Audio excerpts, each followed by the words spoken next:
Medicare Minute with Dr. Robert Hoover. Hello, and welcome to another edition of Medicare Minute. I'm Dr. Robert Hoover, Medical Director at CGS Administrators, the jurisdictions B and C DME MAC. I'm very happy to once again host our unique educational series, Medicare Minute. Today I'm going to focus on the hospice benefit and its intersection with various other benefits under the jurisdiction of the DME MACs. In 1982, the Medicare hospice benefit was created by Congress and made a permanent benefit in 1985. The hospice benefit is intended to be comprehensive and provide all of the care for a beneficiary approaching the end of life. Medications, skilled care, and medical equipment are just some of the services rendered under the hospice benefit by hospice providers. The Medicare hospice benefit is administered under Medicare Part A and includes items and services provided to palliate or manage a beneficiary's terminal illness and related conditions. Medicare pays the hospice for the DMEPOS items provided to the beneficiaries if the items are a necessary part of treatment of their terminal illness or related condition. If it meets this requirement, payment is bundled into the hospice's per diem payment. How to determine if the beneficiary is in a hospice-covered stay? Suppliers can use the MyCGS secure web portal to access eligibility information or by using the Interactive Voice Response Unit, or IVR. These tools are available 24 hours a day, 7 days a week. But what about billing for those rare instances where an item or service is not related to the beneficiary's terminal illness and related conditions? Yes, suppliers may bill the DME MAC separately for an item or service that is not related to the hospice patient's terminal condition. These items or services are indicated on the claim by appending the GW modifier to the claim line.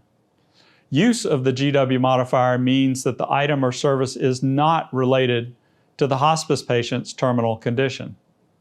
But in November of 2021, the OIG conducted an audit of DME claims which had the GW modifier appended to the claim lines. The report noted that 63% of sampled claims with the GW modifier were inappropriate. In other words, the items or services where the GW was used, in fact, were related to the beneficiary's terminal illness or related condition, and thus should have been paid under the hospice per diem. In reviewing claims, the OIG quoted CMS's general intent of the hospice benefit that payment outside of the hospice per diem, in other words, using the GW modifier, should be, quote, exceptional and unusual, and that hospices are required to, quote, provide virtually all of the care that is needed by terminally ill patients, end quote. This intent of the hospice benefit has been repeated often in numerous CMS publications and regulations. So why should you know about the proper use of the GW modifier? CGS Medical Review will be starting prepaid claim review in the near future to look at claims from suppliers where the GW modifier is used. What are some tips for suppliers who may have claims selected for GW modifier review?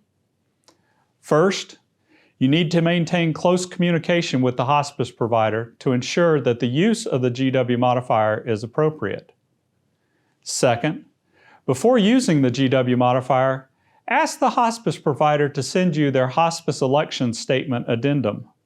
You should have this in your files before billing something with the GW modifier.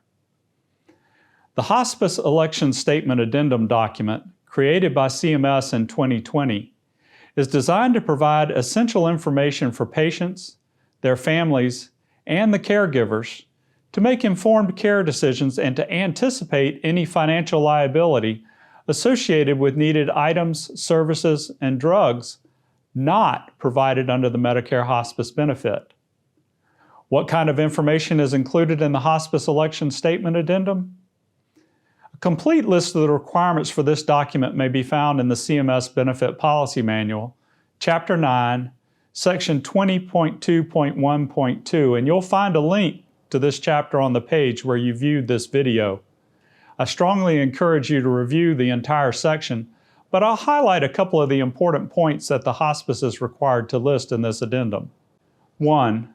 The individual's conditions present on hospice admission or upon plan of care update, and the associated items, services, and drugs not covered by the hospice because they have been determined by the hospice to be unrelated to the terminal illness and related conditions.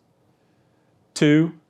A written clinical explanation in language the individual or their representative can understand as to why the identified conditions, items, services, and drugs are considered unrelated to the individual's terminal illness and related conditions and not needed for pain or symptom management. And 3, references to any clinical guidelines, practices, or policies.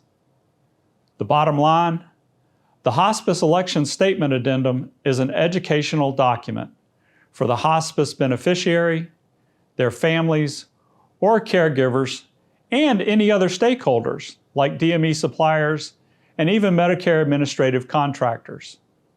So if you use the GW modifier, you should request the Hospice Election Statement Addendum from the hospice provider and have it in your files before using the GW modifier on a claim. CGSPA will be requesting the Hospice Election Statement Addendum from DME suppliers that use the GW modifier and have claims selected for prepayment review, in addition to the medical records to support that the item provided was reasonable and necessary. On the CGS webpage where this video is posted, you'll find additional resource links where you can read more about the Medicare hospice benefit, the Hospice Election Statement Addendum, and more.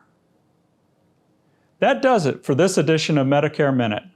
I'm Dr. Robert Hoover. Thanks for watching and have a great day.